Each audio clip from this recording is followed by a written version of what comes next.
राधा स्वामी बाबा जी। बाबा जी डेरे और सत्संग घर जो बने हुए आ सारिਆਂ ਦੇ ਵਿੱਚ ਇਕੁਅਲ ਮੰਨਿਆ ਜਾਂਦਾ ਸਾਰਿਆਂ ਨੂੰ। ਜੋ VIP ਵਾਲੀ ਕੈਟਾਗਰੀ ਅਲੱਗ ਕਿਉਂ ਬਣਾਈ ਹੋਈ? ਕਾਹਦੀ VIP ਕੈਟਾਗਰੀ ਹੈ ਬੇਟਾ? ਯਾਨੀ ਕਹਿੰਦੇ ਕਿ VIP ਅਲੱਗ ਹੈ ਨਹੀਂ ਡੇਰੇ ਨਹੀਂ, ਕੋਈ VIP ਅਲੱਗ ਨਹੀਂਗਾ ਬੇਟਾ। ਸਗੋਂ ਜਿਵੇਂ ਕਹਿੰਦੇ ਆ ਨਾ ਆਪਾਂ, ਦੀਆ ਤਲੇ ਅੰਧੇਰਾ, ਜਿਹੜੇ ਅੰਧੇਰੇ 'ਚ ਬੈਠੇ ਆ ਉਹ ਅੱਗੇ ਬੈਠੇ ਹੁੰਦੇ ਆ। ਜੇ ਬੱਤੀ ਨੂੰ ਦੇਖੋ ਉਹਦੇ ਨੀਚੇ ਤਾਂ ਅੰਧੇਰਾ ਹੀ ਹੁੰਦਾ ਹੈਗਾ। ਸੋ ਉਹ ਅੰਧੇਰੇ ਵਾਲੇ ਆ ਜਿਨ੍ਹਾਂ ਨੂੰ ਅੱਗੇ ਬਿਠਾਇਆ ਜਾਂਦਾ। ਬਾਕੀ ਜਿਵੇਂ ਸੈਂਟਰਾਂ ਦੇ ਵਿੱਚ ਬਣੇ ਹੋਏ ਆ ਸਤਸੰਗ ਘਰ, ਉੱਥੇ ਭੇਦਭਾਵ ਕਿਉਂ ਕੀਤਾ ਜਾਂਦਾ ਜੀ, ਜਿਵੇਂ ਅਮੀਰ ਔਰ ਗਰੀਬ? ਨਹੀਂ ਬੇਟਾ, ਹੋਣਾ ਨਹੀਂ ਚਾਹੀਦਾ, ਮਗਰ ਹੁਣ ਆਪਾਂ ਕੀ ਕਰੀਏ, ਕਿਸੇ ਚੀਜ਼ ਨੂੰ ਵੀ ਸਿੱਖਣ ਵਾਸਤੇ ਵਕਤ ਲੱਗਦਾ ਹੈ। ਇਸੇ ਕਰਕੇ ਦੇਖੋ, ਭਾਵੇਂ ਸ਼ਹਿਰ ਹੈ ਭਾਵੇਂ ਪਿੰਡ ਹੈਗਾ, ਜੋ ਵੀ ਹੈ, ਮੈਂ ਸਾਰੇ ਇੱਕੋ ਜਿਹੇ ਬਣਾਏ ਹੈ। ਉਹੀ ਸ਼ੈੱਡ ਹੈ, ਉਹੀ ਸਾਰੀ ਚੀਜ਼ ਹੈਗੀ ਹੈ, ਕੋਈ ਫਰਕ ਨਹੀਂ ਰੱਖਿਆ। ਮਗਰ ਇਨਸਾਨ ਹੈ, ਇਨਸਾਨ ਕਈ ਵਾਰੀ ਪਰਖਾਂ 'ਚ ਪੈ ਜਾਂਦਾ ਹੈਗਾ। ਹੁਣ ਇਹਨਾਂ ਚੀਜ਼ਾਂ ਨੂੰ ਕੱਢਣ ਵਾਸਤੇ ਵਕਤ ਲੱਗਦਾ ਬੇਟਾ। ਸੋ ਇਸ ਕਰਕੇ ਜੋ ਚੀਜ਼ ਸਾਡੇ ਮਨ 'ਚ ਖੂਬੀ ਹੋਈ ਹੈ ਇੱਕਦਮ ਨਹੀਂ ਨਿਕਲਦੀ ਉਹ। ਮਗਰ ਸਤਸੰਗ ਵਿੱਚ ਭੇਦਭਾਵ ਬਿਲਕੁਲ ਨਹੀਂ ਹੋਣਾ ਚਾਹੀਦਾ ਬੇਟਾ। ਰਾਧਾ स्वामी बाबा। Baba, when somebody motivates us and we do get motivated, and after some time and we think of changing our schedule, and after some time again we are on our previous schedule, so Baba, how we should maintain that motivation throughout? Beta, in life all of us, we should have our priorities. What is most important for us, you should never compromise with that. ਠੀਕ ਹੈ ਨਾ? ਹਰੇਕ ਦੇ ਅਸੂਲ ਹੈ ਜ਼ਿੰਦਗੀ ਵਿੱਚ। ਜੋ ਸਭ ਤੋਂ ਉੱਤੇ ਆ ਅਸੂਲਾਂ 'ਤੇ, ਉਹ ਨਹੀਂ ਆਪਾਂ ਨੂੰ ਕਦੇ ਵੀ ਉਸ 'ਤੇ ਕੰਪਰੋਮਾਈਜ਼ ਕਰਨਾ ਚਾਹੀਦਾ। ਬਾਕੀ ਚੀਜ਼ ਠੀਕ ਹੈਗੇ ਹੈ, ਭਾਵੇਂ ਮਾਂ-ਬਾਪ ਦੀ ਸੇਵਾ ਹੈਗੀ ਹੈ, ਭਾਵੇਂ ਮਾਂ-ਬਾਪ ਦੇ ਨਾਲ ਪਿਆਰ ਹੈ, ਉਹਨਾਂ ਦੇ ਉੱਤੇ ਤਾਂ ਕਦੇ ਵੀ ਆਪਾਂ ਕੰਪਰੋਮਾਈਜ਼ ਨਹੀਂ ਨਾ ਕਰਨਾ। ਉਸੇ ਤਰ੍ਹਾਂ ਪਰਮਾਰਥ ਹੈ ਬੇਟਾ। ਇਹ ਠੀਕ ਹੈ ਕਿ ਜਵਾਨੀ ਵਿੱਚ ਮਨ ਭਟਕ ਜਾਂਦਾ ਹੈ, ਸਾਨੂੰ ਹਲੇ ਇੰਨਾ ਤਜਰਬਾ ਨਹੀਂ ਜ਼ਿੰਦਗੀ ਦਾ। ਮਗਰ ਆਹਿਸਤਾ ਆਹਿਸਤਾ ਤੁਸੀਂ ਦੇਖੋਗੇ, ਜਿਵੇਂ ਜਿਵੇਂ ਇਨਸਾਨ ਨੂੰ ਉਸ ਚੀਜ਼ ਦਾ ਐਕਸਪੀਰੀਅੰਸ ਹੁੰਦਾ ਹੈ, ਉਹਨੂੰ ਅਹਿਸਾਸ ਹੁੰਦਾ ਹੈ ਕਿ ਮੇਰੇ ਵਾਸਤੇ ਚੰਗਾ ਕੀ ਹੈ ਮਾੜਾ ਕੀ ਹੈ। ਸੋ ਇਹ ਜ਼ਿੰਦਗੀ ਦੇ ਨਾਲ ਸਿੱਖਾਂਗੇ ਬੇਟਾ। ਮਗਰ ਇਸ ਵਕਤ ਜਿੰਨੀ ਆਪਾਂ ਨੂੰ ਸੋਝੀ ਹੈ, ਆਪਾਂ ਨੂੰ ਇਹ ਤਾਂ ਪਤਾ ਹੈ ਕਿ ਭਾਈ ਇਹ ਸਾਡੇ ਭਲੇ ਵਾਸਤੇ ਹੈ। ਹੁਣ ਜਿਹੜੀ ਚੀਜ਼ ਆਪਣੇ ਭਲੇ ਵਾਸਤੇ, ਉਹਨੂੰ ਕਾਹਨੂੰ ਛੱਡਣਾ ਆਪਾਂ? Baba, you gave us more than our needs, Baba ji. And Baba, bless your son with Namdan, Baba ji. Radha Swami Baba ji. Baba ji, ਪਹਿਲਾ ਕੁਐਸਚਨ ਇਹ ਹੈ ਮੇਰਾ ਕਿ ਬਾਬਾ ਜੀ, ਜਿਹੜੇ ਕਰਮਾਂ ਦਾ ਹਿਸਾਬ ਕਿਤਾਬ ਦੇਣਾ ਪੈਂਦਾ, ਇਹਨੂੰ ਕੋਈ ਟਾਲ ਨਹੀਂ ਸਕਦਾ। ਪਲਟੂ ਸਾਹਿਬ ਜੀ ਦੀ ਬਾਣੀ 'ਚ ਲਿਖਿਆ ਹੋਇਆ, ਪਲਟੂ ਲੇਖਾ ਨਸੀਬ ਕਾ ਸੰਤ ਦੇਤੇ हैं फिर। ਸਰ ਗਾੜੀ ਨਹੀਂ ਆਉਂਦਾ, ਗੁੜ ਨਹੀਂ ਆਉਂਦਾ ਨਹੀਂ ਬੇਟਾ, ਦੇਖੋ ਕਰਮਾਂ ਤੋਂ ਤਾਂ ਕੋਈ ਬਚਾ ਨਹੀਂ ਸਕਦਾ ਆਪਾਂ ਨੂੰ। ਕਰਮ ਜੋ ਜੋ ਕਰੇਗਾ ਵਹੀ ਫਿਰ ਭੋਗਣਾ ਭਰਨਾ। ਮਗਰ ਜੇ ਆਪਾਂ ਪਰਮਾਤਮਾ ਦੇ ਵਿੱਚ ਆਵਾਂਗੇ, ਅੰਦਰੋਂ ਇੰਨੀ ਤਾਕਤ ਮਿਲ ਜਾਂਦੀ ਹੈ ਕਿ ਆਪਾਂ ਜਦੋਂ ਕਰਮਾਂ ਦਾ ਹਿਸਾਬ ਕਿਤਾਬ ਦਿੰਦੇ ਹਾਂ ਤਾਂ ਉਹ ਸੂਲੀ ਦੀ ਸੂਲ ਬਣ ਜਾਂਦੀ ਹੈ, ਉਹਦਾ ਫਰਕ ਨਹੀਂ ਪੈਂਦਾ ਫਿਰ। ਠੀਕ ਹੈ ਨਾ? ਹੁਣ ਤੁਸੀਂ ਛੋਟੇ ਬੱਚੇ ਨੂੰ ਥੱਪੜ ਮਾਰੋਗੇ, ਉਹਨੂੰ ਪੀੜ ਹੁੰਦੀ ਹੈ। ਉਸੇ ਦੇ ਨਾਲ ਤੁਸੀਂ ਕਿਸੇ ਵੱਡੇ ਨੂੰ ਮਾਰੋ, ਉਹਨੂੰ ਇੰਨੀ ਪੀੜ ਨਹੀਂ ਹੁੰਦੀ, ਕਿਉਂਕਿ ਉਹਦੇ ਵਿੱਚ ਇੰਨੀ ਤਾਕਤ ਹੈਗੀ ਹੈ, ਉਹ ਸਹਾਰ ਸਕਦਾ ਹੈਗਾ। ਸੋ ਸੰਤ ਕੀ ਕਰ ਸਕਦੇ ਆ? ਕਰ ਤਾਂ ਸਭ ਕੁਝ ਸਕਦੇ ਆ, ਮਗਰ ਕਰਨਗੇ ਉਹ ਮਾਲਿਕ ਦੇ ਹੁਕਮ ਦੀ ਉਲੰਘਣਾ ਤਾਂ ਨਹੀਂ ਕਰਨਗੇ ਨਾ। ਸੋ ਕਰਨ ਨੂੰ ਤਾਂ ਸਭ ਕੁਝ ਕਰ ਸਕਦੇ ਆ। ਸੋ ਇਸ ਕਰਕੇ ਇਹ ਚੀਜ਼ਾਂ ਸਾਨੂੰ ਤਸੱਲੀ ਦੇਣ ਵਾਸਤੇ ਹੈ ਕਿ ਆਪਾਂ ਗੁਰਮੁਖਾਂ ਦੀ ਸੰਗਤ ਵਿੱਚ ਆਈਏ, ਸਾਡੇ ਅੰਦਰ ਉਹ ਤਾਕਤ ਹੋਵੇ ਕਿ ਆਪਾਂ ਸਾਹਮਣਾ ਕਰ ਸਕੀਏ। ਬਾਬਾ ਜੀ, ਅਗਲਾ ਕੁਐਸਚਨ ਮੇਰਾ ਇਹ ਆ ਬਈ, ਆਪਾਂ ਕਿਸੇ ਦੀ ਮਦਦ ਕਰਨਾ ਚਾਹੁੰਦੇ, ਆਪਾਂ ਚਾਹ ਕੇ ਵੀ ਉਸ ਦੀ ਮਦਦ ਨਹੀਂ ਕਰ ਸਕਦੇ। ਬੇਟਾ, ਆਪਾਂ ਆਪਣੇ ਵੱਲੋਂ ਕੋਸ਼ਿਸ਼ ਕਰਨੀ ਹੈ। 100% ਸਭ ਕੁਝ ਨਹੀਂ ਹੋ ਸਕਦਾ ਬੇਟਾ। ਸੋ ਕੋਈ ਆਪਣੀ ਕਰਨੀ ਉੱਤੇ ਡਿਪੈਂਡ ਕਰਦਾ ਹੈ, ਕੋਈ ਕਿਸਮਤ ਉੱਤੇ ਡਿਪੈਂਡ ਕਰਦਾ ਬੇਟਾ। ਸੋ ਆਪਣੇ ਤਰਫੋਂ ਤੁਸੀਂ ਪੂਰੀ ਮਿਹਨਤ ਕਰੋ, ਬਾਕੀ ਮਾਲਿਕ ਦੀ ਬਖਸ਼ਿਸ਼ ਹੈ ਬੇਟਾ। ਬਈ ਅਗਲਾ ਕੁਐਸਚਨ ਮੇਰਾ ਇਹ ਆ ਬਈ, ਜਦੋਂ ਤੁਸੀਂ ਕੋਠੀ ਤੋਂ ਪੰਡਾਲ ਆਉਂਦੇ ਹੋ ਨੰਬਰ 1 'ਚ, ਉਦੋਂ ਬਈ ਤੁਹਾਡੀ ਗੱਡੀ ਬਹੁਤ ਤੇਜ਼ ਹੁੰਦੀ ਆ, ਜਿਹੜੇ ਸਿਕਿਉਰਿਟੀ ਗਾਰਡ ਹੁੰਦੇ ਆ ਬਈ ਉਹ ਦਰਸ਼ਨ ਨਹੀਂ ਕਰ ਸਕਦੇ ਅਤੇ ਤੁਸੀਂ ਉਹਨਾਂ ਵੱਲ ਦੇਖਦੇ ਵੀ ਨਹੀਂ ਜੀ। ਮੇਰਾ ਜਿਹੜਾ ਡਰਾਈਵਰ ਹੈ ਉਹ ਵੀ ਸਿਕਿਉਰਿਟੀ ਦੇ ਨੀਚੇ ਹੀ ਆਂਦਾ ਹੈ। ਹੁਣ ਜੋ ਤੇਜਾ ਸਾਹਿਬ ਕਹਿੰਦੇ ਆ ਉਹੀ ਹੁੰਦਾ ਬੇਟਾ। ਹਾਂ, ਤੁਸੀਂ ਸਾਰੇ ਹੀ ਸਿਕਿਉਰਿਟੀ ਵਾਲੇ ਹੋ, ਤੁਸੀਂ ਨਿਯਮ ਬਣਾਏ ਔਰ ਤੁਸੀਂ ਉਹਨਾਂ ਦੀ ਕਹਿੰਦੇ ਹੋਗੇ ਜੀ ਕਾਹਨੂੰ ਬਣਾਏ ਆ। ਬਾਬਾ ਜੀ ਅਗਲਾ ਕੁਐਸਚਨ ਇਹ ਆ ਮੇਰਾ ਕਿ ਬਾਬਾ ਜੀ ਘਰ 'ਚ ਬ੍ਰਦਰ ਸਿਸਟਰ ਲੜਦੇ ਬਹੁਤ ਆ ਸੀ। ਬੇਟਾ ਇਹ ਲਾਡ ਪਿਆਰ ਹੁੰਦਾ ਭਰਾਵਾਂ ਦਾ ਭੈਣਾਂ ਦਾ, ਇਹ ਅੱਗੇ ਜਾ ਕੇ ਤੁਸੀਂ ਯਾਦ ਕਰਿਆ ਕਰੋਗੇ ਇਹਨਾਂ ਚੀਜ਼ਾਂ ਨੂੰ। ਠੀਕ ਆ ਭਾਈ। ਰਾਜ ਸਵਾਮੀ ਦਇਆ ਮੇਰ ਬਣਾਈ ਰੱਖਣਾ, ਸਾਰੀ ਸੰਗਤ ਨੂੰ ਸੁੱਖ ਸ਼ਾਂਤੀ ਬਖਸ਼ਣਾ ਭਾਈ। ਰਾਜ ਸਿੰਘ ਬਾਬਾ ਜੀ, ਸੱਚੇ ਪਾਤਸ਼ਾਹ ਬੇਨਤੀ ਹੈ, ਮੈਂ 9 ਸਾਲ ਦੀ ਉਮਰ ਵਿੱਚ ਮਾਤਾ ਜੀ ਮੇਰੇ ਲੈ ਕੇ ਇੱਥੇ ਮੈਨੂੰ ਡੇਰੇ ਆਏ ਸੀ। ਉਸ ਤੋਂ ਬਾਅਦ ਘਰ ਚਲੇ ਗਏ ਸੀ। ਉਸ ਤੋਂ ਬਾਅਦ ਤੜਫ ਬੜੀ ਪੈਦਾ ਹੋਈ ਕਿ ਹਜ਼ੂਰ ਦੇ ਦਰਸ਼ਨ ਦੁਬਾਰਾ ਕੀਤੇ ਜਾਣ। ਰੋਜ਼ ਰਾਤ ਨੂੰ ਕਈ ਵਾਰ ਇਹ ਮਨ ਵਿੱਚ ਖਿਆਲ ਆਉਂਦਾ ਸੀ ਕਿ ਮੈਂ ਡੇਰੇ ਚਲਾ ਜਾਵਾਂ। ਸੱਚੇ ਪਾਤਸ਼ਾਹ 4 ਸਾਲ ਗੁਜ਼ਰ ਗਏ। 13 ਸਾਲ ਦੀ ਉਮਰ ਵਿੱਚ ਫਿਰ ਇੱਥੇ ਆਉਣ ਦਾ ਸਬਬ ਪੈਦਾ। ਉਸ ਵਕਤ ਪਿੰਡਾਂ ਵਿੱਚ ਕੋਈ ਸਾਈਕਲ ਵੀ ਬੜੇ ਘੱਟ ਹੁੰਦੀ ਸੀ ਸਰ। ਬਾਬਾ ਜੀ ਇਹ ਸਾਈਕਲ ਕਿਸੇ ਤੋਂ ਮੰਗਿਆ ਜੀ, ਜਿਹਦੇ ਕਿ ਪੈਡਲ ਵੀ ਕੋਈ ਇੱਕ ਕੀਲੀ ਸੀਗੀ, ਇੱਕ ਪਾਸੇ ਪੈਡਲ ਲੱਕੜ ਦਾ ਸੀ। ਤਾਂ ਉਹਨਾਂ ਨੂੰ ਬੇਨਤੀ ਕੀਤੀ, ਉਹਨਾਂ ਨੇ ਸਾਈਕਲ ਦੇ ਦਿੱਤਾ ਜੀ ਮੈਨੂੰ। ਮੈਂ ਸਾਈਕਲ ਲੈ ਕੇ ਡੇਰੇ ਪਹੁੰਚਿਆ। ਸੱਚੇ ਪਾਤਸ਼ਾਹ ਤੜਫੇ ਨਹੀਂ ਸੀ ਕਿ ਮੈਂ ਸੱਚੇ ਪਾਤਸ਼ਾਹ ਦੇ ਹਜ਼ੂਰ ਦੇ ਦਰਸ਼ਨ ਕਰਾਂ ਜੀ ਜਾ ਕੇ। ਸੱਚੇ ਪਾਤਸ਼ਾਹ ਜਦੋਂ ਸਾਈਕਲ 'ਤੇ ਜਾ ਰਿਹਾ ਸੀ, ਮੈਨੂੰ ਆਪਣੇ ਆਪ ਦੀ ਕੋਈ ਹੋਸ਼ ਨਹੀਂ ਸੀ। ਮੇਰਾ ਪਜਾਮਾ ਵੀ ਫਟ ਗਿਆ ਸੀ ਕੀਲੀ ਦੇ ਨਾਲ, ਦੂਸਰੇ ਪਾਸੇ ਜ਼ਖਮ ਵੀ ਹੋ ਗਿਆ ਸੀ ਮੇਰੀ ਲੱਤ ਦੇ ਉੱਤੇ। ਮੈਨੂੰ ਆਪਣੇ ਆਪ ਦਾ ਕੋਈ ਵੀ ਅਹਿਸਾਸ ਨਹੀਂ ਕਿ ਮੈਂ ਕਿੱਥੇ ਜਾ ਰਿਹਾ। ਸਿਰਫ ਸੜਕ ਮੈਨੂੰ ਉਸ ਗੱਲ ਪਤਾ ਸੀ ਕਿ ਮੈਂ ਡੇਰੇ ਜਾਣਾ। ਆਇਆ ਜੀ, ਸੱਚੇ ਪਾਤਸ਼ਾਹ ਦੇ ਦਰਸ਼ਨ ਕੀਤੇ।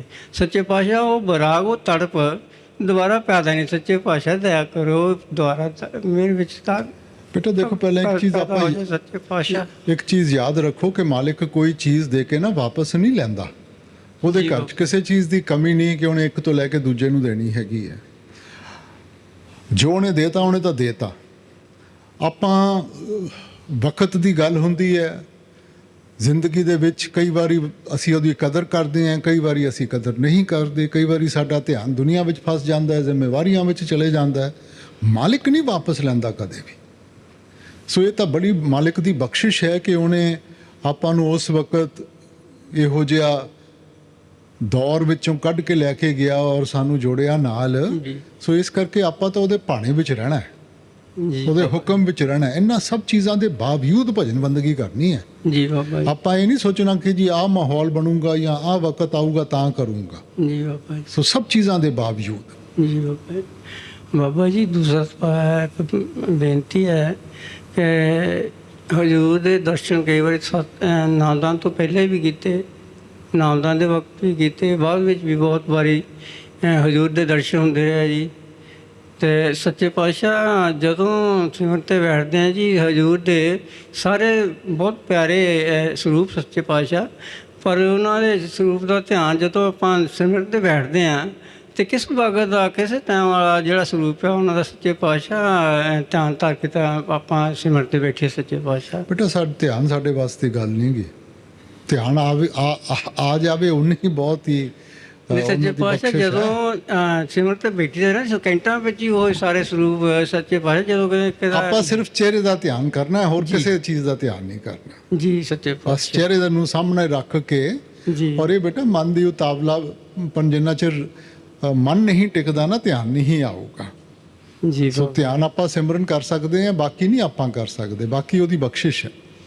ਜੀ ਬਾਬਾ ਜੀ। ਬਾਬਾ ਜੀ ਇੱਕ ਬੇਨਤੀ ਆ, ਸੱਚੇ ਪਾਤਸ਼ਾਹ ਜਦੋਂ ਆਪਾਂ ਹਜ਼ੂਰ ਕਹਿੰਦੇ ਹੁੰਦੇ ਕਿ ਕੋਈ ਆਪਣਾ ਪਿਆਰਾ ਵਿਛੜ ਜਾਵੇ ਤਾਂ ਅਸੀਂ ਸਾਰੀ ਰਾਤ ਜਾਗਦੇ ਰਹਿੰਦੇ ਹਾਂ।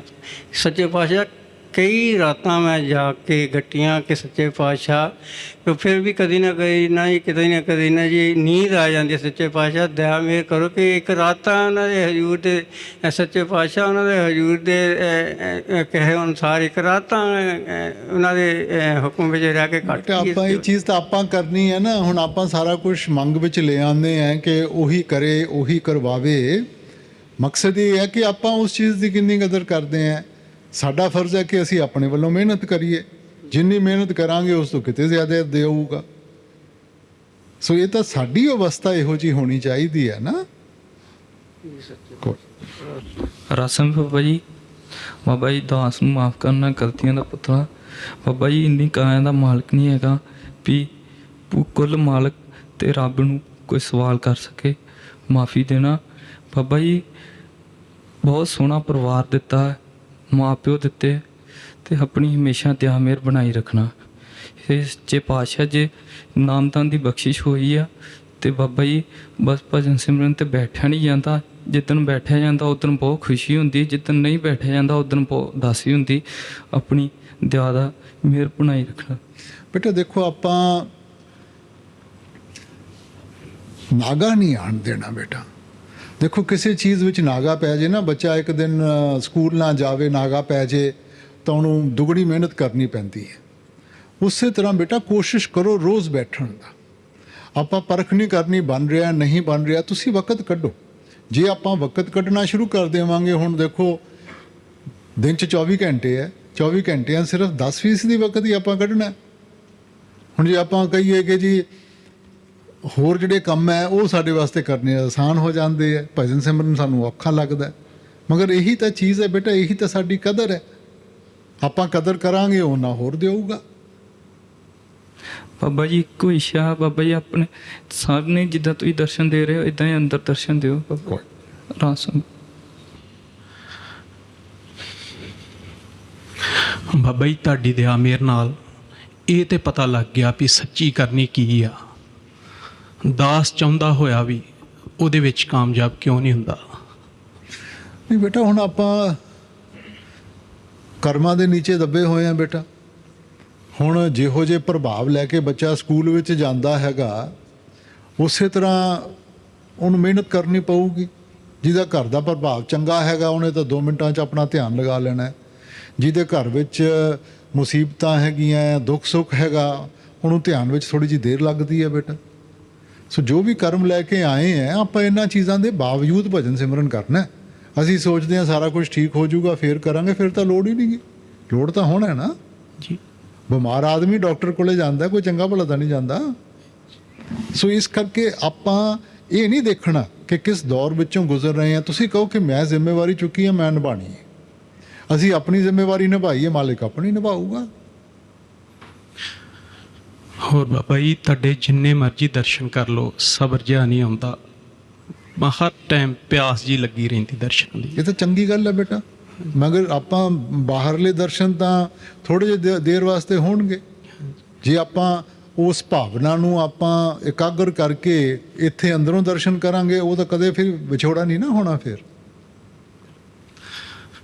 ਸਰਬਤ ਦਾ ਭਲਾ ਕਰਿਓ ਬਾਬਾ ਜੀ, ਸਾਰਿਆਂ ਤੇ ਦਇਆ ਮਿਹਰ ਕਰਿਓ।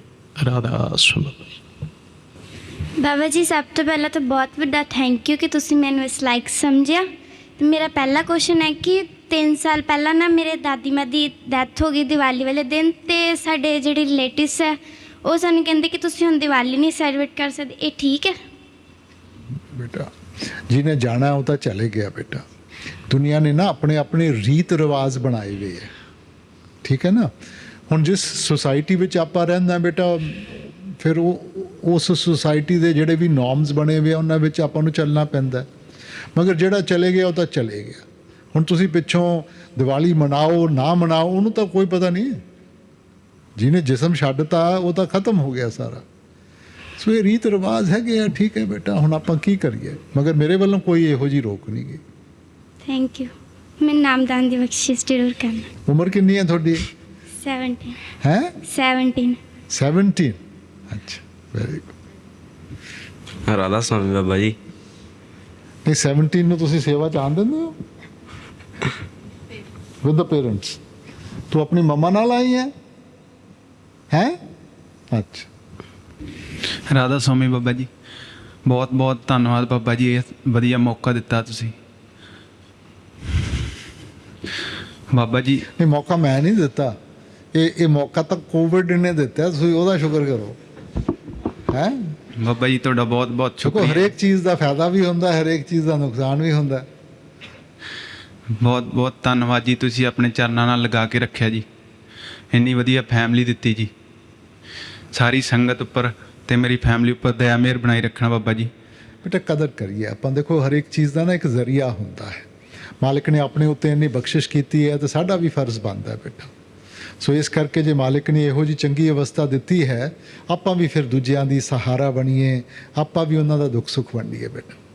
ਬਾਬਾ ਜੀ ਨਾਮਦਾਨ ਦੀ ਬਖਸ਼ਿਸ਼ ਦੇਣਾ ਜੀ, ਬਾਬਾ ਜੀ ਜਦੋਂ ਮੈਂ ਸੇਵਾ ਤੇ ਆਉਣਾ ਜੀ, ਮੇਰਾ 3 ਸਾਲ ਦਾ ਬੇਟਾ ਜੀ, ਉਹ ਤੁਹਾਡਾ ਸਰੂਪ ਦੇਖ ਕੇ ਕਹਿੰਦਾ ਬਾਬਾ ਜੀ ਕੋਲ ਜਾਣਾ, ਉਹਨੂੰ ਵੀ ਆਪਣੇ ਚਰਨਾਂ ਨਾਲ ਲਗਾਇਓ ਜੀ।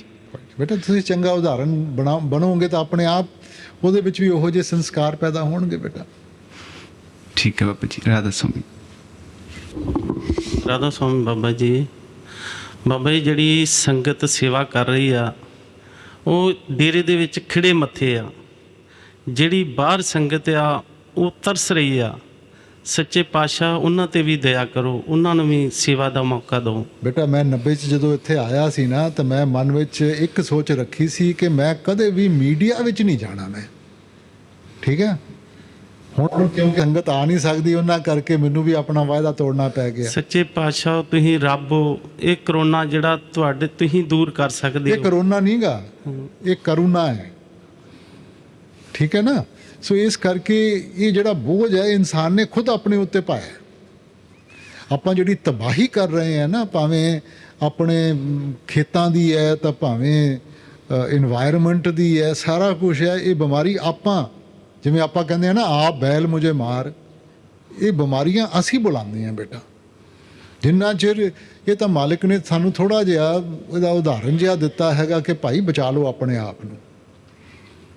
ਸੋ ਇਹ ਨਹੀਂ ਕਿ ਕਹਿਰ ਕਿਸੇ ਹੋਰ ਨੇ ਸਾਡੇ ਉੱਤੇ ਪਾਤਾ, ਇਨਸਾਨ ਨੇ ਖੁਦ ਬਣਾਇਆ ਹੈਗਾ। ਜਿੰਨਾ ਚਿਰ ਆਪਾਂ ਆਪਣਾ ਰਹਿਣ ਸਹਿਣ ਸਹੀ ਨਹੀਂ ਕਰਾਂਗੇ, ਆਪਣੇ ਇੱਕ ਦੂਜੇ ਦਾ ਸਾਥ ਨਹੀਂ ਨਿਭਾਵਾਂਗੇ। ਹੁਣ ਸਾਰੇ ਆਦਮੀ ਸੋਚਦੇ ਆ ਕਿ ਮੇਰਾ ਠੀਕ ਹੋਵੇ ਭਾਵੇਂ ਦੂਜਿਆਂ ਦੇ ਘਰ ਜਲ ਜੇ, ਕੀ ਫਰਕ ਪੈਂਦਾ ਹੈਗਾ। ਸੋ ਤਬਾਹੀ ਤਾਂ ਹੁਣ ਆਪਾਂ ਭੁੱਲ ਜਾਂਦੇ ਹਾਂ, ਜੇ ਉਹਦੇ ਘਰ 'ਚ ਅੱਗ ਲੱਗੀ ਤਾਂ ਉਸ ਤੋਂ ਅੱਗੇ ਮੇਰੇ 'ਚ ਲੱਗੂਗੀ। ਜੇ ਮੈਂ ਉਹਦਾ ਸਾਥ ਦੇਵਾਂਗਾ ਤਾਂ ਹੀ ਮੈਂ ਆਪਣਾ ਘਰ ਬਚਾਊਂਗਾ। ਸੱਚੇ ਪਾਤਸ਼ਾਹ ਹੀ ਸਾਡੇ ਪੂਰੇ ਗੁਰੂ, 5 ਸ਼ਬਦ ਦਾ ਗੁਰੂ ਸਾਨੂੰ ਮਿਲਿਆ। ਬਾਹਰ ਕਿਸੇ ਕੋਲ 2 ਸ਼ਬਦ ਆ, ਕਿਸੇ ਕੋਲ 3 ਆ, ਉਹਨਾਂ ਦੇ ਮਗਰ ਬਹੁਤ ਸੰਗਤ ਲੱਗੀ ਆ। ਉਹਨਾਂ ਦੇ ਵੀ ਸੱਚੇ ਪਾਤਸ਼ਾਹ ਦਇਆ ਕਰੋ, ਉਹਨਾਂ ਨੂੰ ਵੀ ਆਪਣੇ ਚਰਨਾਂ ਨਹੀਂ ਮੈਨੂੰ ਆ ਇੰਨੀ ਸੰਗਤ ਸੰਭਾਲਾਂ ਮੈਂ ਬਹੁਤ ਮੈਂ ਤਾਂ ਕਹਿੰਦਾ ਚੰਗਾ ਹੈਗਾ ਕਿ ਜਿਹੜੀ ਥੋੜੀ ਬਹੁਤੀ ਮੇਰੀ ਵੀ ਲੈ ਜਾਇਆ ਕਰਨ। ਨਹੀਂ ਬੇਟਾ ਦੇਖੋ, ਜੋ ਵੀ ਕਦਮ ਚੁੱਕਦਾ ਹੈ ਉਹ ਸੋਚ ਸਮਝ ਕੇ ਚੁੱਕਦਾ ਹੈ। ਜੇ ਤੁਸੀਂ ਸਮਝਦੇ ਹੋ ਕਿ ਤੁਹਾਡਾ ਰਸਤਾ ਸਹੀ ਹੈ, ਉਹ ਤੁਹਾਡੀ ਸੋਚ ਦੀ ਕਦਰ ਕਰਨ, ਤਾਂ ਤੁਹਾਡੇ ਉੱਤੇ ਜ਼ਿੰਮੇਵਾਰੀ ਹੈ ਤੁਸੀਂ ਉਹਨਾਂ ਦੀ ਸੋਚ ਦੀ ਕਦਰ ਕਰੋ ਬੇਟਾ। ਇੱਥੇ ਸਹੀ ਗਲਤ ਨਹੀਂ ਗਾ ਕੁਛ। ਇਸ ਕਰਕੇ ਆਪਾਂ ਨਹੀਂ ਕਿਸੇ ਉੱਤੇ ਉਂਗਲੀ ਚੱਕਣੀ ਆ ਇਹ ਕਹਿਣਾ ਕਿ ਜੀ ਸਾਡਾ ਚੰਗਾ ਹੈਗਾ ਤਾਂ ਤੁਹਾਡਾ ਮਾੜਾ ਹੈਗਾ। ਸਾਰੇ ਹੀ ਚੰਗੇ ਆ ਬੇਟਾ। ਸੱਚੇ ਪਾਤਸ਼ਾਹ ਰੂਹਾਂ ਬਚ ਜਾਣਗੀਆਂ। ਨਹੀਂ ਸੱਚੇ ਬੇਟਾ, ਮਕਸਦ ਸਾਰਿਆਂ ਦਾ ਹੈ ਕਿ ਮਾਲਕ ਦੇ ਨਾਲ ਮਿਲਾਉਣ ਵਾਸਤੇ। ਹੈ ਕੋਈ ਇਹੋ ਜਿਹਾ ਬਾਬਾ ਜਿਹੜਾ ਕਹਿੰਦਾ ਹੈ ਕਿ ਮਾਲਕ ਤੋਂ ਦੂਰ ਕਰਨਾ ਮੈਂ? ਸੱਚੇ ਪਾਤਸ਼ਾਹ ਦੁੱਖ 'ਚ ਆ ਸੁੱਖ 'ਚ ਆ, ਤੁਸੀਂ ਸਾਡੇ ਸਹਾਰਾ ਹੋ, ਹੋਰ ਕੋਈ ਨਹੀਂ ਆ। ਸੱਚੇ ਪਾਤਸ਼ਾਹ ਸਾਰਿਆਂ ਨੂੰ ਆਪਣੇ ਚੰਗੇ ਲੱਗਦੇ ਆ। ਹਾਂ, ਆਪਣੇ ਮਾਂ-ਬਾਪ ਚੰਗੇ ਲੱਗਦੇ ਆ, ਆਪਣੇ ਬੱਚੇ ਚੰਗੇ ਲੱਗਦੇ ਆ। ਸੋ ਇਸ ਕਰਕੇ ਜੇ ਉਹਨਾਂ ਦੀ ਨਜ਼ਰ 'ਚ ਦੇਖਾਂਗੇ ਉਹਨਾਂ ਨੂੰ ਆਪਣਾ ਚੰਗਾ ਲੱਗਦਾ ਬੇਟਾ। ਸੋ ਆਪਾਂ ਨਹੀਂ ਇਹ ਸੋਚਣਾ ਕਦੇ।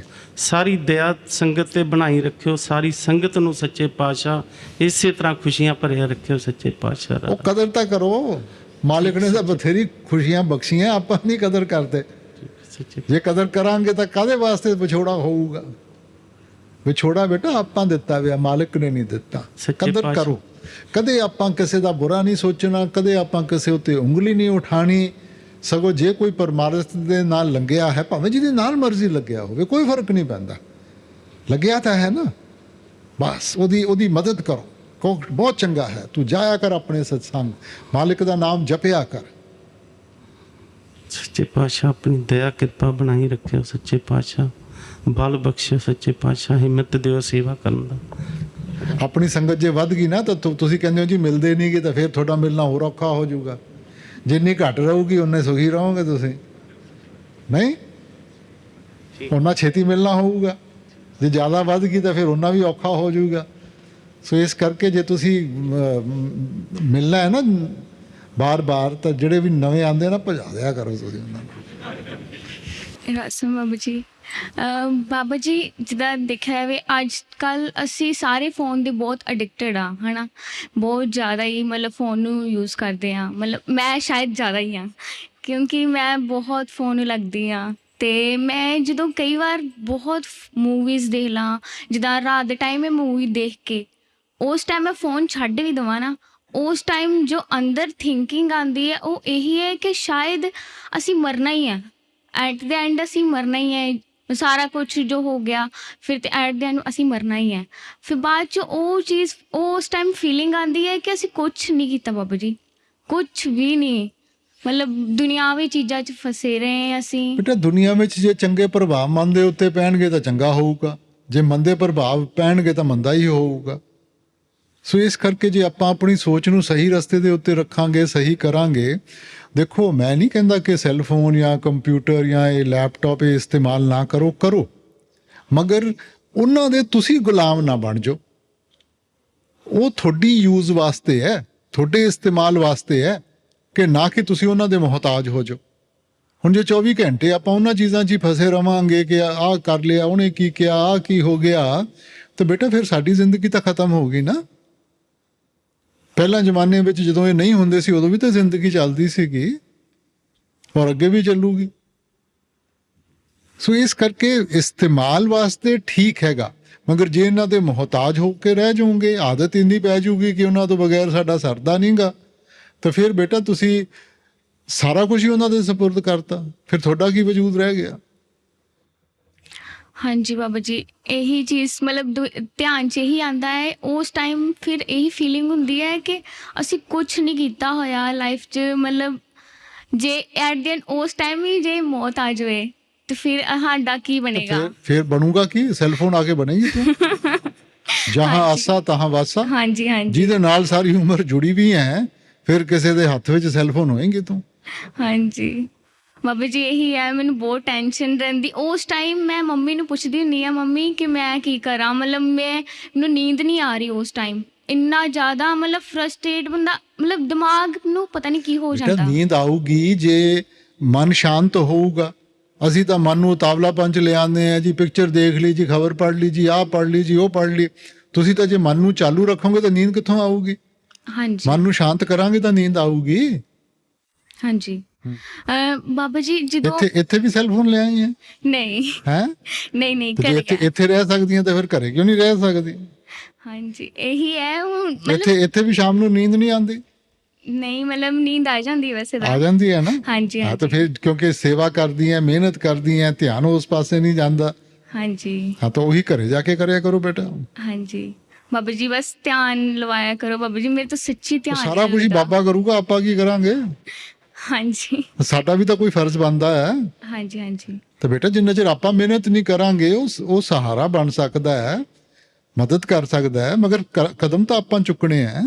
ਹਾਂਜੀ ਐਂਡ ਬਾਬਾ ਜੀ, ਜਦੋਂ ਮਤਲਬ ਅਸੀਂ ਜੇ ਦੁਨਿਆਵੀ ਚੀਜ਼ਾਂ ਚਾਹੀਏ ਤੇ ਇਸ ਟਾਈਮ ਜੇ ਮੈਂ ਦੇਖੀਆਂ ਤਾਂ ਮੈਨੂੰ ਇੱਦਾਂ ਲੱਗਦਾ ਸ਼ਾਇਦ ਮੈਂ ਕੁਛ ਵੀ ਨਹੀਂ ਕੀਤਾ ਹੋਇਆ, ਮਤਲਬ ਕੁਛ ਵੀ ਨਹੀਂ। ਜਿੱਦਾਂ ਕਰੀਏ। ਹਾਂਜੀ, ਇਹ ਸੋਚ ਤੇ ਕਰਨਾ ਨਾ ਸੀਮਤ ਰੱਖੋ, ਫਿਰ ਜੇ ਸੋਚਦੇ ਹੋ ਤਾਂ ਕਦਮ ਵੀ ਚੁੱਕੋ।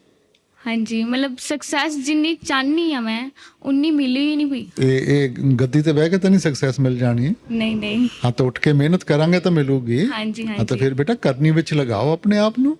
ਹਾਂਜੀ ਹਾਂਜੀ ਬਾਬਾ ਜੀ, ਨਾਮਦਾਨ ਦੀ ਬਖਸ਼ਿਸ਼ ਕਰਿਓ ਤੇ ਫੈਮਿਲੀ ਤੇ ਦਿਆ ਮੈਂ ਰੱਖਿਓ, ਸੰਗਤ ਤੇ ਵੀ। ਤੁਸੀਂ ਵੀ ਦਿਆ ਮੇਰ ਰੱਖਿਓ ਬਾਬੇ ਦੇ ਉੱਤੇ। ਹਾਂਜੀ ਹਾਂਜੀ ਦਾਦਾ ਕਹਿੰਦੀ ਹਾਂਜੀ। ਥੈਂਕ ਯੂ ਬਾਬਾ ਜੀ ਇਹ ਮੌਕਾ ਦੇਣ ਲਈ ਮੈਨੂੰ, ਤੇ ਮੇਰੇ ਤੇ ਇੰਨੀ ਦਿਆ ਮਿਹਰ ਕਰੋ ਬਾਬਾ ਜੀ। ਤੁਸੀਂ ਕਿਹਾ ਵੀ ਮੇਰੇ ਪਾਸਟ ਪ੍ਰੈਜ਼ੈਂਟ ਫਿਊਚਰ ਸਾਰੇ ਕਰਮ ਖਤਮ ਕਰ ਦਿਓ। ਤੇ ਬੇਟਾ ਕਰਮ ਕੋਈ ਖਤਮ ਕਰ ਨਹੀਂ ਸਕਦਾ, ਕਰਮੋ ਆਪੋ ਆਪਣੀ ਕੇ ਨੇੜੇ ਕੇ ਦੂਰ। ਬਾਂਹ ਫੜ ਕੇ ਤਾਂ ਲੈ ਕੇ ਜਾਓਗੇ ਨਾ? ਨਹੀਂ ਬੇਟਾ, ਉਹ ਤਾਂ ਠੀਕ ਹੈਗਾ, ਮਗਰ ਇਸ ਝੂਠੀ ਤਸੱਲੀ ਵਿੱਚ ਨਾ ਰਹੋ ਕਿ ਜੀ ਸਾਡੇ ਕਿਸੇ ਨੇ ਕਰਮ ਖਤਮ ਕਰ ਦੇਣੀ ਹੈ, ਕਿ ਅਸੀਂ ਕਿਸੇ ਬਾਬੇ ਕੋਲੇ ਜਾ ਕੇ ਜਾਂ ਕਿਸੇ ਵਡੇਰੇ ਕੋਲੇ ਜਾ ਕੇ ਉਹ ਸਾਡੇ ਕਰਮ ਖਤਮ ਕਰ ਸਕਦਾ।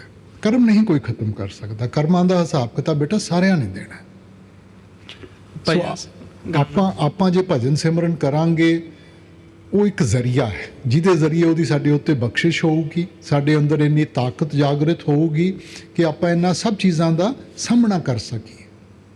ਕਰਮਾਂ ਦੀ ਹਿਸਾਬ ਕਿਤਾਬ ਦੀ ਤਾਂ ਇੰਨੀ ਬਰੀਕੀ ਹੈ ਬੇਟਾ। ਵੱਡੇ ਮਹਾਰਾਜ ਜੀ ਕਿਹਾ ਕਰਦੇ ਸੀ, ਜੇ ਹਵਾ ਦੇ ਨਾਲ ਇੱਕ ਤਿਨਕਾ ਦੂਜੇ ਖੇਤ ਵਿੱਚੋਂ ਤੁਹਾਡੇ ਖੇਤ ਵਿੱਚ ਆ ਜਾਂਦਾ ਨਾ, ਉਹਦਾ ਵੀ ਹਿਸਾਬ ਕਿਤਾਬ ਦੇਣਾ ਪੈਂਦਾ।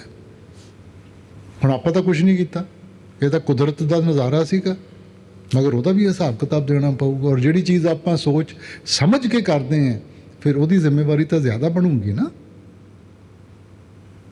ਤੇ ਬਾਬਾ ਜੀ ਮੈਂ ਬਹੁਤ ਚਲਾਕੀਆਂ ਕੀਤੀਆਂ ਤੇ ਡੇਰੇ ਆ ਕੇ ਵੀ ਮੈਂ ਜਿਵੇਂ ਹੁਣ ਤੁਹਾਡੇ ਦਰਸ਼ਨਾਂ ਲਈ ਪਿੱਛੇ ਪਿੱਛੇ ਭੱਜਦਾ ਸੀ, ਉਹਦੇ ਲਈ ਮਾਫੀ ਚਾਹੁੰਦਾ ਮੈਂ। ਅੱਗੇ ਦੇਖੋ ਬੇਟਾ, ਜੋ ਵੀ ਆਪਾਂ ਪਿਛੋਕੜ ਹੈ ਆਪਣਾ, ਜੋ ਗਲਤੀਆਂ ਕੀਤੀਆਂ, ਇਨਸਾਨ ਭੁੱਲਣਹਾਰ ਹੈ ਬੇਟਾ, ਉਹਨਾਂ ਤੋਂ ਸਿੱਖੀਏ। ਜੇ ਸਿੱਖ ਕੇ ਆਪਾਂ ਸਹੀ ਰਸਤੇ ਦੇ ਉੱਤੇ ਪਵਾਂਗੇ, ਉਹਦੀ ਬਖਸ਼ਿਸ਼ ਹੀ ਬਖਸ਼ਿਸ਼ ਹੈ। ਤੇ ਜੇ ਮਾਫੀ ਮੰਗ ਕੇ ਦੁਹਰਾਉਂਦੇ ਰਵਾਂਗੇ, ਫਿਰ ਬੋਝ ਸਾਨੂੰ ਚੁੱਕਣਾ ਪਊਗਾ ਬੇਟਾ। ਥੈਂਕ ਯੂ ਬਾਬਾ ਜੀ, ਤੁਸੀਂ ਫੈਮਿਲੀ ਬਹੁਤ ਵਧੀਆ ਦਿੱਤੀ, ਆਪਣੇ ਚਰਨੀ ਲਾਈ ਰੱਖਿਆ ਮੈਨੂੰ ਵੀ ਤੇ ਸਾਰੇ। Thank you Baba ji. ਮੈਂ ਬਹੁਤ ਖੁਸ਼ਕਿਸਮਤ ਹਾਂ, ਮੈਂ ਤੁਹਾਡੇ ਨਾਲ ਅੱਜ 2 ਲਫ਼ਜ਼ ਅਦਾ ਕਰਨ ਦਾ ਮੈਨੂੰ ਮੌਕਾ ਮਿਲਿਆ। ਬਾਬਾ ਜੀ, ਪਰਮਾਤਮਾ ਨੂੰ ਆਪਾਂ ਕਈ ਨਾਵਾਂ ਨਾਲ ਲੈਂਦੇ ਹਾਂ, ਕੋਈ ਵਾਹਿਗੁਰੂ ਕਹਿੰਦਾ, ਕੋਈ ਅੱਲਾ ਕਹਿੰਦਾ, ਕੋਈ ਕੁਝ ਹੋਰ ਕਹਿੰਦਾ। ਅਸਲ ਵਿੱਚ ਉਹ ਹੈ ਕੌਣ? ਬੇਟਾ ਮਾਲਿਕ ਦਾ ਕੋਈ ਨਾਮ ਨਹੀਂ ਗਾ। ਇਹ ਜਿਹੜੇ ਅਲੱਗ-ਅਲੱਗ ਹੈ ਨਾ, ਇਹ ਮਹਾਂਪੁਰਖ ਜਦੋਂ ਸਾਡੇ ਦਰਮਿਆਨ ਆਏ, ਹੁਣ ਜੇ ਉਹ ਕਹਿ ਦੇਣ ਕਿ ਬਈ ਮਾਲਿਕ ਦੀ ਭਗਤੀ ਕਰੋ, ਸਾਡੇ ਖਿਆਲ ਵਿੱਚ ਤਾਂ ਆ ਹੀ ਨਹੀਂ ਸਕਦਾ ਕਿ ਮਾਲਿਕ ਕੀ ਚੀਜ਼ ਹੈਗੀ ਹੈ ਬੇਟਾ। ਇਸ ਕਰਕੇ ਉਹਨਾਂ ਨੇ ਕੀ ਕੀਤਾ ਕਿ ਜੋ ਵੀ ਉਹਨਾਂ ਨੇ ਜਦੋਂ ਭਗਤੀ ਕੀਤੀ, ਮਾਲਿਕ ਦੇ ਗੁਣ ਆਪਣੇ ਅੰਦਰ ਮਹਿਸੂਸ ਕੀਤੇ, ਤਾਂ ਉਹਨਾਂ ਗੁਣਾਂ ਦੇ ਉੱਤੇ ਆਪ ਨੇ ਉਹਦੇ ਕੋਈ ਅਲੱਗ-ਅਲੱਗ ਲਫ਼ਜ਼ ਰੱਖ ਦਿੱਤੇ। ਮਗਰ ਕੋਈ ਵੀ ਇਹੋ ਜਿਹਾ ਲਫ਼ਜ਼ ਨਹੀਂ ਜਿਹੜਾ ਮਾਲਿਕ ਦੇ ਸਾਰੇ ਗੁਣ ਸਾਨੂੰ ਸਮਝਾ ਸਕੇ। ਸੋ ਇਹ ਮਾਲਿਕ ਦੇ ਜ਼ਾਤੀ ਜਾਂ ਸਿਫਾਤੀ ਨਾਮ ਹੈ, ਸਿਰਫ ਸਾਨੂੰ ਸਮਝਾਉਣ ਵਾਸਤੇ ਕਿ ਅਸੀਂ ਧਿਆਨ ਕਿਸ ਚੀਜ਼ ਦੇ ਉੱਤੇ ਇਕਾਗਰ ਕਰਨਾ ਹੈਗਾ। ਜਦੋਂ 10ਵੀਂ ਪਾਤਸ਼ਾਹੀ ਆਏ ਸੀ, ਉਹਨਾਂ ਨੇ ਉਸ ਵਕਤ ਜਿੰਨੇ ਵੀ ਪ੍ਰਚਲਿਤ ਨਾਮ ਸੀ ਮਾਲਿਕ ਦੇ ਲਿਖਣੇ ਸ਼ੁਰੂ ਕਰ ਦਿੱਤੇ। ਤਾਂ 1100 1200 ਅਲੱਗ-ਅਲੱਗ ਲਫ਼ਜ਼ ਲਿਖਦੇ ਹੋਏ ਸਾਰੀ ਬਹਿਸ ਖਤਮ ਕਰਨ ਵਾਸਤੇ ਅੰਤ ਵਿੱਚ ਉਹਨੂੰ ਅਨਾਮੀ ਕਹਿ ਕੇ ਕਰਾਰ ਕਰ ਦਿੱਤਾ। ਔਰ ਬਾਣੀ ਵਿੱਚ ਸਾਨੂੰ ਕੀ ਆਪ ਨੇ ਹਦਾਇਤ ਦਿੱਤੀ, ਬਲਹਾਰੀ ਜਾਉ ਜੇਤੇ ਤੇਰੇ ਨਾਮ ਹੈ। ਮਕਸਦ ਤਾਂ ਉਹਦਾ ਹੈ ਨਾ। ਹੁਣ ਘਰ ਵਿੱਚ ਮਾਂ ਬੱਚੇ ਨੂੰ ਭਾਵੇਂ ਜਿਸ ਮਰਜ਼ੀ ਲਫ਼ਜ਼ ਦੇ ਨਾਲ ਪੁਕਾਰੇ, ਮੇਰਾ ਬੇਟਾ, ਮੇਰਾ ਪਿਆਰਾ, ਮਗਰ ਰਿਸ਼ਤਾ ਤਾਂ ਬੱਚੇ ਦੇ ਨਾਲ ਹੈ ਨਾ, ਲਫ਼ਜ਼ਾਂ ਦੇ ਨਾਲ ਤਾਂ ਨਹੀਂ। ਸੋ ਆਪਾਂ ਕੋਈ ਵੀ ਲਫ਼ਜ਼ ਇਸਤੇਮਾਲ ਕਰੀਏ, ਰਿਸ਼ਤਾ ਉਸ ਇੱਕ ਦੇ ਨਾਲ ਜੋੜਨਾ। ਬਾਬਾ ਜੀ, ਮੈਨੂੰ ਗੁੱਸਾ ਬਹੁਤ ਜਲਦੀ ਆਉਂਦਾ ਤੇ ਮੈਂ ਜਿੱਦ ਬੜੀ ਕਰਦਾ ਤੇ ਅੜੀ ਬਹੁਤ ਕਰਦਾ। ਉਹਦੇ ਨਾਲ ਬੇਟਾ ਫਾਇਦਾ ਕੀ ਹੈ? ਮੇਰੇ ਮੰਮੀ ਡੈਡੀ ਬਹੁਤ ਸਮਝਾਉਂਦੇ ਆ ਮੈਨੂੰ। ਨਹੀਂ, ਹੁਣ ਤੁਸੀਂ ਦੇਖੋ, ਤੁਸੀਂ ਮੈਨੂੰ ਸਵਾਲ ਪੁੱਛ ਰਹੇ ਹੋ, ਮੈਂ ਗੁੱਸੇ ਨਾਲ ਜਵਾਬ ਦੇਵਾਂ, ਤੁਹਾਨੂੰ ਚੰਗਾ ਲੱਗੂਗਾ ਬੇਟਾ? ਹੁਣ ਜਿਹੜਾ ਵਰਤਾਵ ਆਪਾਂ ਦੂਜਿਆਂ ਤੋਂ ਚਾਹੁੰਦੇ ਹਾਂ, ਤਾਂ ਸਾਨੂੰ ਵੀ ਉਹੋ ਜਿਹਾ ਵਰਤਾਵ ਕਰਨਾ ਚਾਹੀਦਾ ਨਾ।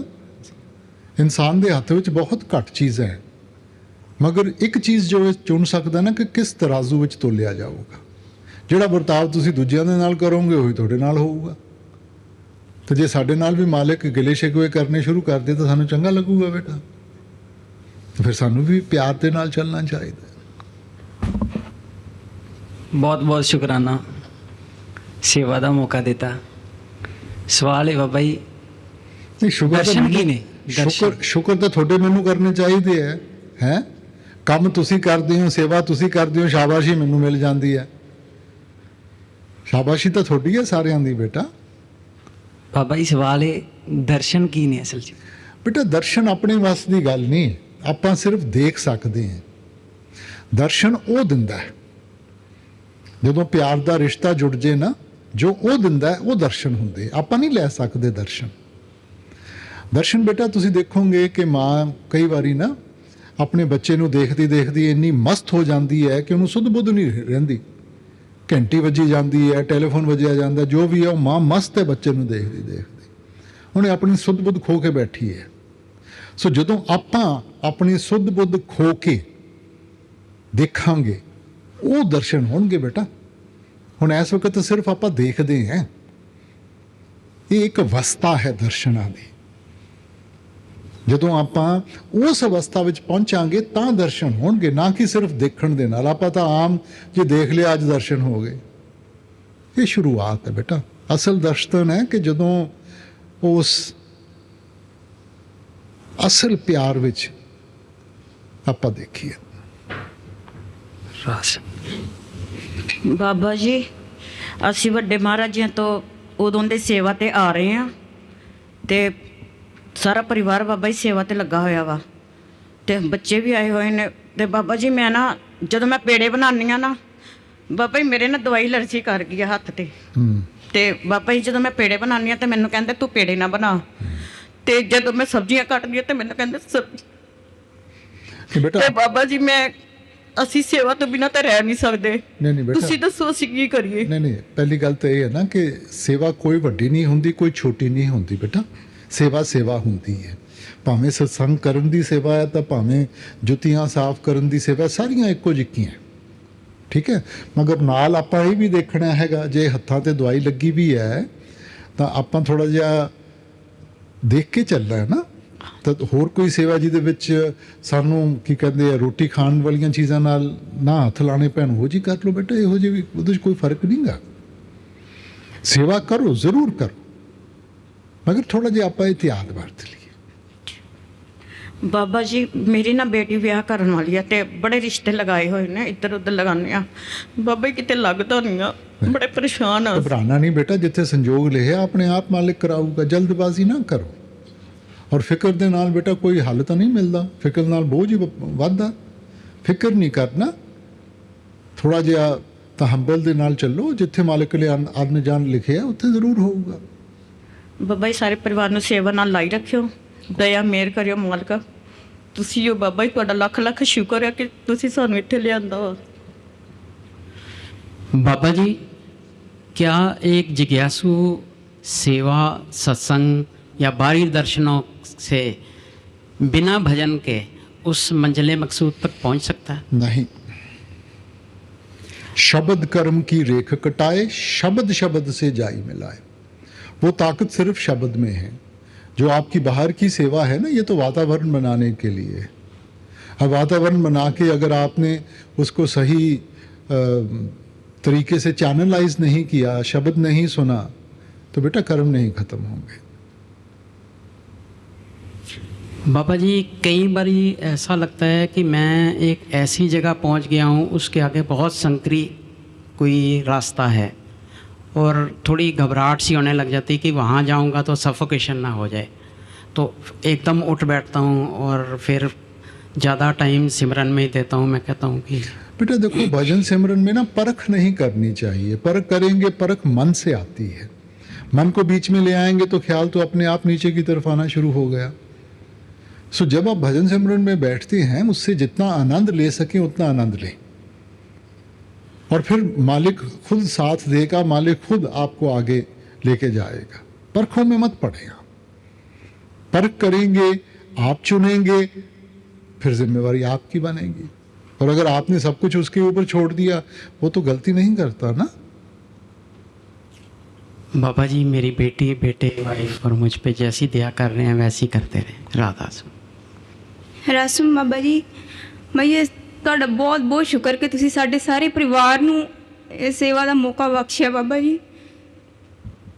ਬਾਬਾ ਜਲਦੀ ਸਭ ਕੁਝ ਖਤਮ ਕਰ ਦਿਓ। ਤੁਹਾਡੀ ਸੰਗਤ ਬਹੁਤ ਤਰਸ ਰਹੀ ਤੁਹਾਡੇ ਦਰਸ਼ਨਾਂ ਲਈ, ਸੇਵਾ ਲਈ। बेटा शुरू किने कीता तो खत्म किने करना हैगा। देखो, बर्बादी इंसान खुद करता है। ਆਪਾਂ ਦੂਜਿਆਂ ਦੇ ਉੱਤੇ ਪਾ ਦਿੰਦੇ हैं। ਇਹ ਤਬਾਹੀ ਆਪਾਂ ਹੀ ਮਚਾਈ ਹੈਗੀ ਹੈ। ਆਪਾਂ ਨਾ ਤਾਂ ਆਪਣੇ ਜੰਗਲਾਂ ਦੀ ਕਦਰ ਕੀਤੀ, ਨਾ ਜ਼ਮੀਨਾਂ ਦੀ ਕਦਰ ਕੀਤੀ, ਨਾ এনवायरमेंट ਦੀ ਕਦਰ ਕੀਤੀ। ਸੋ ਜਦੋਂ ਇਨਸਾਨ ਕਦਰ ਨਹੀਂ ਕਰਦਾ ਤਾਂ ਫਿਰ ਇਹੋ ਜਿਹੀਆਂ ਚੀਜ਼ਾਂ ਤਾਂ ਹੋਣਗੀਆਂ ਬੇਟਾ। ਸੋ ਇਹ ਤਾਂ ਮਾਲਕ ਦਾ ਤਰੀਕਾ ਹੈ ਸਾਨੂੰ ਪਿੱਛੇ ਖਿੱਚਣ ਦਾ ਕਿ ਭਾਈ ਥੋੜ੍ਹਾ ਜਿਹਾ ਧਿਆਨ ਦਿਓ, ਤੁਸੀਂ ਕੀ ਕਰ ਰਹੇ। ਸੋ ਇਸ ਕਰਕੇ ਬੇਟਾ ਆਪਾਂ ਸਮਝਾਂਗੇ, ਆਪਾਂ ਸਹੀ ਜ਼ਿੰਦਗੀ ਗੁਜ਼ਾਰਾਂਗੇ, ਉਹਦਾ ਫਾਇਦਾ ਵੀ ਸਾਨੂੰ ਹੋਊਗਾ। ਗਲਤ ਕਰਾਂਗੇ, ਨੁਕਸਾਨ ਵੀ ਸਾਡਾ ਹੀ ਹੋਊਗਾ ਬੇਟਾ।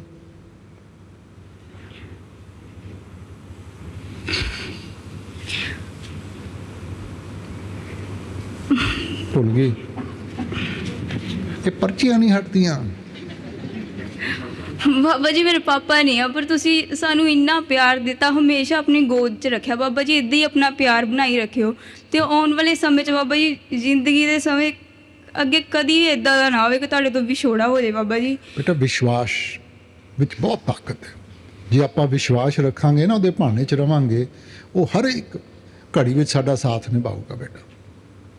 ਬਾਬਾ ਜੀ ਤੁਸੀਂ ਸਾਡੀ ਉਂਗਲੀ ਐ ਕੁੱਟ ਕੇ ਫੜ ਕੇ ਰੱਖਿਓ ਕਿ ਕਦੀ ਛੱਡਿਓ ਨਾ ਸਾਨੂੰ। ਆਪ ਨਹੀਂ ਛੱਡਦਾ, ਬੱਚੇ ਛੱਡਦੇ ਆ। ਬਾਬਾ ਜੀ ਅਸੀਂ ਪੂਰੀ ਕੋਸ਼ਿਸ਼ ਕਰਾਂਗੇ ਕਿ ਹਮੇਸ਼ਾ ਤੁਹਾਡੇ ਨਾਲ ਰਹੀਏ। ਮਾਂ-ਬਾਪ ਬੇਟਾ ਜਿਵੇਂ ਜਿਵੇਂ ਆਪਾਂ ਉਮਰ 'ਚ ਅੱਗੇ ਵੱਧਦੇ ਆ ਨਾ, ਮਾਂ-ਬਾਪ ਦਾ ਧਿਆਨ ਦੁਨੀਆ 'ਚੋਂ ਹਟ ਕੇ ਬੱਚਿਆਂ ਵਿੱਚ ਨਾ ਇਕਾਗਰ ਹੋਣਾ ਸ਼ੁਰੂ ਹੋ ਜਾਂਦਾ ਹੈ। ਬੱਚੇ ਜਿਵੇਂ ਜਿਵੇਂ ਵੱਡੇ ਹੁੰਦੇ ਆ, ਉਹਨਾਂ ਨੂੰ ਅਲੱਗ-ਅਲੱਗ ਚੀਜ਼ਾਂ ਦਾ ਚਾਅ ਹੁੰਦਾ ਹੈ, ਉਹਨਾਂ ਦਾ ਧਿਆਨ ਵਿਖਰਨਾ ਸ਼ੁਰੂ ਹੋ ਜਾਂਦਾ ਹੈ। ਸੋ ਇਸ ਕਰਕੇ ਇਹ ਤਾਂ ਹੁਣ ਸਾਡੇ ਉੱਤੇ ਹੈ ਨਾ ਬੇਟਾ। ਬਾਬਾ ਜੀ ਅਸੀਂ ਪੂਰੀ ਕੋਸ਼ਿਸ਼ ਕਰਾਂਗੇ। ਅਸ ਰਾਸਨ ਬਾਬਾ ਜੀ ਕੀ ਇਨਸਾਨ ਬਿਨਾਂ ਨਾਮਦਾਨ ਤੋਂ ਕੇਵਲ ਪ੍ਰੇਮ ਭਗਤੀ ਨਾਲ ਆਪਣੇ ਕਰਮ ਖਤਮ ਕਰ ਸਕਦਾ ਹੈ? ਬੇਟਾ ਦੇਖੋ, ਕਰਮ ਕਾਂਡ ਵਿੱਚੋਂ ਜੇ ਨਿਕਲਣਾ ਹੈ ਤਾਂ ਉਹ ਤਾਂ ਸਿਰਫ ਸ਼ਬਦ ਦੇ ਨਾਲ ਨਿਕਲ ਸਕਦੇ। ਹੁਣ ਸ਼ਬਦ ਦੇ ਨਾਲ ਕਿਵੇਂ ਆਪਾਂ ਆਪਣੇ ਆਪ ਨੂੰ ਜੋੜਨਾ, ਇਹ ਤੁਹਾਡੇ ਉੱਤੇ ਮੁਨਸਰ ਹੈ ਬੇਟਾ। ਮਗਰ ਸਿਰਫ ਚੰਗੇ ਕਰਮ ਦੇ ਨਾਲ ਕੀ ਹੋਊਗਾ? ਆਪਣੀ ਕਹਾਵਤ ਹੈ ਨਾ, ਤਪੋ ਰਾਜ ਰਾਜੋ ਨਰਕ। ਕਿਸੇ ਨੇ ਬਹੁਤ ਪੁੰਨਦਾਨ ਕੀਤਾ, ਚੰਗੇ ਕਰਮ ਹੋ ਗਏ, ਉਹਦੀ ਅਗਲੀ ਅਵਸਥਾ ਬਿਹਤਰ ਹੋ ਜੂਗੀ, ਰਾਜਾ ਮਹਾਰਾਜਾ ਬਣ ਕੇ ਆ ਜਾਊਗਾ। ਮਗਰ ਰਾਜਾ ਮਹਾਰਾਜਾ ਬਣ ਕੇ ਆਇਆ, ਫਿਰ ਇੰਦਰੀਆਂ ਦੇ ਭੋਗਾਂ ਵਿੱਚ ਲੱਗ ਗਿਆ, ਫਿਰ ਜਾ ਕੇ ਨਰਕਾਂ ਦੀ ਅੱਗ ਵਿੱਚ ਸੜਨਾ ਪਊਗਾ ਬੇਟਾ। ਸੋ ਉਹ ਚੱਕਰ ਤਾਂ ਚੱਲਦਾ ਰਹੂਗਾ। ਹੁਣ ਅਸੀਂ ਇਸ ਚੱਕਰ ਦੇ ਵਿੱਚੋਂ ਬਾਹਰ ਨਿਕਲਣਾ। ਸੋ ਇਸ ਕਰਕੇ ਆਪਨੇ ਕਿਹਾ, ਪੁੰਨ ਦਾਨ ਜਪ ਤਪ ਜੇਤੇ ਸਭ ਉੱਪਰ ਨਾਮ, ਹਰ ਹਰ ਰਸਨਾ ਜੋ ਜਪੇ ਤਿਸ ਪੂਰਨ ਕਾ। ਥੈਂਕ ਯੂ ਬਾਬਾ ਜੀ, ਸਾਰੀ ਸੰਗਤ ਤੇ ਦੀ ਦ੍ਰਿਸ਼ਟੀ ਦੇਣਾ ਬਾਬਾ ਜੀ। ਰਾਸਨ ਬਾਬਾ ਜੀ ਜੇ ਕਰੋਨਾ 'ਚ ਕੋਈ ਮਤਲਬ ਲੋਕਾਂ ਦਾ ਮਾਲੀ ਨੁਕਸਾਨ ਨਾ ਹੁੰਦਾ ਤਾਂ ਮੈਂ ਇਹੀ ਕਹਿਣਾ ਸੀ, ਇਹੀ ਫਰਿਆਦ ਕਰਨੀ ਸੀ ਕਿ ਇਹਨੂੰ ਇੱਦਾਂ ਹੀ ਚੱਲਣ ਦਿਓ। ਬੇਟਾ ਮਾਲੀ ਨੁਕਸਾਨ ਵੀ ਆਪਾਂ ਕਿਹਨੂੰ ਕਹਿੰਦੇ ਆ? ਹੁਣ ਜਿਵੇਂ ਕੋਈ ਬਿਮਾਰ ਹੋ ਜਾਂਦਾ ਹੈ, 2 ਘਰ ਛੁੱਟੀ ਲੈ ਕੇ ਘਰੇ ਬਹਿ ਜਾਂਦਾ ਹੈ, ਤਾਂ ਉਹਨੂੰ ਆਪਾਂ ਮਾਲੀ ਨੁਕਸਾਨ ਤਾਂ ਨਹੀਂ ਕਵਾਂਗੇ ਬੇਟਾ। ਸੋ ਮਾਲਿਕ ਨੇ ਵੀ ਸਾਨੂੰ ਇਹ ਮੌਕਾ ਦਿੱਤਾ ਹੈ ਕਿ ਜ਼ਿੰਦਗੀ ਤੋਂ ਆਪਣੇ ਆਪ ਨੂੰ ਇਹ ਜਿਵੇਂ ਭੱਜਦੀ ਜਾ ਰਹੀ ਸੀ, ਥੋੜ੍ਹਾ ਜਿਹਾ ਆਪਾਂ ਪਿੱਛੇ ਹਟ ਕੇ ਥੋੜ੍ਹਾ ਜਿਹਾ ਆਰਾਮ ਕਰਕੇ ਵਿਚਾਰ ਕਰੀਏ ਕਿ ਭਾਈ ਅਸੀਂ ਕੀ ਕਰ ਰਹੇ ਹਾਂ, ਕਿੱਧਰ ਜਾ ਰਹੇ ਹਾਂ। ਜ਼ਿੰਦਗੀ 'ਚ ਕੋਈ ਲਕਸ਼ ਹੋਣਾ ਚਾਹੀਦਾ ਹੈਗਾ। ਰਾਤ ਦਿਨ ਇੰਨੀ ਮਿਹਨਤ ਕਰਦੇ ਹੈ, ਇੰਨਾ ਸਿਰ ਖਪਾਉਂਦੇ ਹੈ, ਜੇ ਅੰਤ ਵਿੱਚ ਉਹਦਾ ਹਾਸਲ ਹੀ ਕੁਛ ਨਹੀਂ ਹੋਣਾ ਤਾਂ ਫਿਰ ਕੀ ਫਾਇਦਾ ਹੋਇਆ ਬੇਟਾ। ਇੱਕ ਬਾਬਾ ਜੀ ਮਾੜੀਆਂ ਸੋਚਾਂ ਬਹੁਤ ਅੱਗੇ ਆਉਂਦੀਆਂ ਜਦੋਂ ਕੋਈ ਚੰਗਾ ਕੰਮ ਕਰਨ ਲੱਗਦੇ ਆ। ਨਹੀਂ ਬੇਟਾ ਦੇਖੋ, ਸੋਚ ਕਿੱਥੋਂ ਆਉਂਦੀ ਹੈ? ਜੋ ਵੀ ਮਨ ਦੇ ਉੱਤੇ ਪ੍ਰਭਾਵ ਪਏ ਹੋਏ ਹਨ, ਉਹਨੇ ਅੱਗੇ ਜਾ ਕੇ ਸੋਚ ਵਿੱਚ ਬਣਨਾ ਹੈਗਾ। ਹੁਣ ਜਿਹੋ ਜਿਹੇ ਆਪਾਂ ਸੋਚਦੇ ਹਾਂ ਕਿ ਚਲੋ ਜੀ ਮੈਂ ਇਹੋ ਜਿਹੇ ਮਾਹੌਲ ਵਿੱਚ ਚਲੇ ਗਿਆ, ਮੇਰੇ ਤੇ ਅਸਰ ਨਹੀਂ ਹੋਣਾ, ਮੈਂ ਤਾਂ ਸਤਸੰਗੀ ਹੈ, ਮਗਰ ਕੌਨਸ਼ੀਅਸਲੀ ਜਾਂ ਸਬ ਕੌਨਸ਼ੀਅਸਲੀ ਹਰੇਕ ਚੀਜ਼ ਦਾ ਅਸਰ ਹੁੰਦਾ ਹੈ। ਆਪਾਂ ਬੱਚਿਆਂ ਨੂੰ ਕਿਉਂ ਕਹਿੰਦੇ ਹਾਂ ਕਿ ਟੈਲੀਵਿਜ਼ਨ ਦੇ ਉੱਤੇ ਵਾਇਲੈਂਸ ਨਾ ਦੇਖਣ, ਸੈਕਸ, ਇਹਨਾਂ ਚੀਜ਼ਾਂ ਨੂੰ ਨਾ ਦੇਖਣ? ਕਿਉਂਕਿ ਅਸਰ ਹੁੰਦਾ ਹੈ। ਕੋਈ ਬੱਚਾ ਹੋਵੇ, ਬਜ਼ੁਰਗ ਹੋਵੇ, ਹਰੇਕ ਚੀਜ਼ ਦਾ ਅਸਰ ਹੁੰਦਾ ਹੈ ਉਹਦੇ, ਔਰ ਉਹੀ ਅੱਗੇ ਜਾ ਕੇ ਸਾਡੀ ਆਦਤਾਂ ਵਿੱਚ ਬਦਲ ਜਾਂਦੇ ਹਨ। ਸੋ ਆਪਾਂ ਅਗਰ ਆਪਣੇ ਆਪ ਨੂੰ ਬਚਾ ਕੇ ਰੱਖਾਂਗੇ, ਸਿਮਰਨ ਦਾ ਕੀ ਮਕਸਦ ਹੈ? ਜ਼ਿੰਦਗੀ ਦੀ ਕਿਤਾਬ ਇੱਕ ਕੋਰੀ ਕਿਤਾਬ ਸੀ, ਜੋ ਆਪਾਂ ਮਹਿਸੂਸ ਕੀਤਾ, ਦੇਖਿਆ, ਜੋ ਵੀ ਹੈ ਉਹ ਕਿਤਾਬ ਵਿੱਚ ਲਿਖਣਾ ਸ਼ੁਰੂ ਹੋ ਗਿਆ। ਹੁਣ ਜਦੋਂ ਕਿਤਾਬ ਨੂੰ ਖੋਲਾਂਗੇ ਪਹਿਲਾਂ ਉਹੀ ਮਿਲੂਗਾ ਜੋ ਆਪਾਂ ਲਿਖਿਆ। ਸਿਮਰਨ ਦਾ ਮਕਸਦ ਹੈ ਕਿ ਉਹਨੂੰ ਆਪਾਂ ਮਿਟਾਈਏ, ਮਗਰ ਅਸੀਂ ਉਹਨੂੰ ਪਰਖ ਕਰਨੀ ਸ਼ੁਰੂ ਕਰ ਦਿੰਦੇ ਹਾਂ, ਉਹਨਾਂ ਜ਼ੋਰ ਪਕੜ ਕੇ ਦੁਬਾਰਾ ਜਾ ਕੇ ਸਮਾ ਜਾਂਦਾ। ਸੋ ਉਸ ਵਕਤ ਆਪਣਾ ਧਿਆਨ ਇਕਾਗਰ ਕਰਕੇ ਸਿਮਰਨ ਕਰੋ, ਮਾਲਕ ਨੂੰ ਯਾਦ ਕਰੋ ਕਿ ਬੁਰੇ ਖਿਆਲ ਸਾਡੇ ਮਨ ਵਿੱਚ ਨਾ ਬੈਠਣ। ਠੀਕ ਹੈ ਬਾਬਾ ਜੀ, ਤੁਸੀਂ ਸਤਸੰਗਾਂ 'ਚ ਹਰ ਵਾਰ ਕਹਿੰਦੇ ਹੋ ਕਿ ਆਪਣੇ ਵੱਲੋਂ ਪੂਰੀ ਕੋਸ਼ਿਸ਼ ਕਰਨੀ ਚਾਹੀਦੀ ਹੈ।